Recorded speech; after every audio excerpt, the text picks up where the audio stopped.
Apesar de as mulheres serem mais da metade da população, elas governam apenas 12% das prefeituras no Brasil. Existe uma lei que diz que 30% de todos os candidatos de um partido devem ser mulheres. Mas, infelizmente, o que acontece é que vários partidos põem candidatas de fachada e não dão o apoio necessário para fazer uma campanha eleitoral.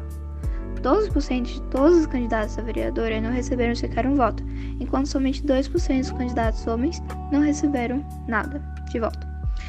E o pior, os votos não tiveram nenhuma correlação com índices como renda ou educação. Isso significa que o brasileiro em geral tem menos probabilidade de votar em mulheres, mesmo que elas sejam mais qualificadas que muitos candidatos homens. Isso é extremamente prejudicial para a nossa sociedade, porque além de nossos estados e cidades muitas vezes serem governados por pessoas não qualificadas, decisões importantes que nos diz respeito são tomadas por homens, como por exemplo o aborto. No Brasil, ele é só permitido em casos de estupro, risco de morte para a mãe e da formação do feto. Bem, o número de mulheres ocupadas no mercado de trabalho aumentou mais de 1,4 milhão entre 2012 até 2018. E os homens continuam sendo a maioria, mesmo assim. Uma pesquisa do IBGE em 2021 revelava que 54% das mulheres com 15 anos ou mais eram a força de trabalho no país, mas entre os homens era quase 64%. Bem, em 1960 o anticoncepcional foi criado e desde então a taxa de fecundidade tem descido e o número de mulheres no trabalho só tem crescido. Ele foi importante tanto para a liberdade sexual da mulher quanto para a inserção dela no mercado de trabalho. As mulheres também sofrem muito preconceito com cargos de liderança, porque elas são vistas como mandonas. No entanto, se fosse um homem, ele seria visto como pulso firme. O estupro é quando uma pessoa é forçada a participar de qualquer atividade sexual sem dar seu consentimento, sendo assim classificado como violência sexual. Em 2018, foram registrados 66 mil casos no Brasil, sendo a maior parte das vítimas do sexo feminino. 85,7% dessa porcentagem, a maioria, 57,9%, era de meninas de até 13 anos. 18,7% das vítimas tinham entre 5 e 9 anos, e 11,2% eram bebês de 0 a 4 anos. Uma desculpa muito comum usada para desvalorizar o comportamento da vítima é: com aquela roupa, ela estava pedindo.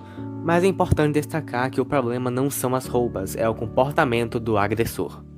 Outros tipos de violência incluem física, casos de maus tratos ou abuso físico, moral, onde a integridade da pessoa seja ferida por meio de calúnias, psicológica, onde o estado mental é prejudicado ou ameaçado, virtual e patrimonial. Também existem casos onde múltiplas violências são executadas simultaneamente em situações traumáticas, como a doméstica.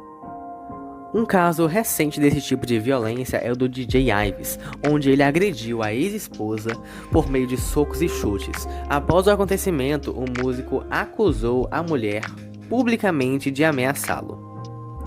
Para denunciar um caso de assédio sexual, ligue para o Disque Mulher 180 ou para a Polícia Militar 190. Além disso, existem conceitos e situações que já estão tão enraizados em nossa sociedade que muitas vezes acabam passando despercebidos. Em um show de revelação, por exemplo, as meninas tendem a ser representadas pela cor rosa, enquanto os meninos tendem a ser representados pela cor azul. Porém, toda essa discussão vai muito além do que uma mera paleta de cores. Quando paramos para analisar, por exemplo, a forma em que as meninas são criadas e as formas em que os meninos são criados, percebemos grandes divergências. Enquanto os meninos são criados rodeados por super-heróis, jogando bola, jogando videogame, etc., as meninas são criadas rodeadas por princesas, coroas, bonecas e brinquedos que muitas vezes simulam o preparo de alimentos e os ambientes da cozinha, o suposto lugar da mulher. Muitas delas, com certeza, já ouviram a frase: "Ai, agora que você já sabe cozinhar, tá pronta para casar". Então quer dizer que aprendemos a cozinhar para primeiro servir um homem antes de nós mesmas? Infelizmente, esses episódios não são os únicos.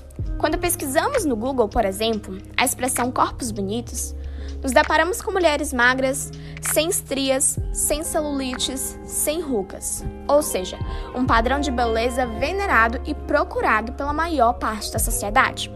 Já quando pesquisamos a expressão corpos feios, nos deparamos com mulheres com maior porte físico, com celulites, com rugas e com estrias. Ou seja, um padrão repudiado pela sociedade. É necessário entender que não existe corpos ou até mesmo pessoas perfeitas, seja ela uma mulher ou seja ele um homem. E esse sim deve ser o conceito enraizado na nossa sociedade. A perfeição não existe.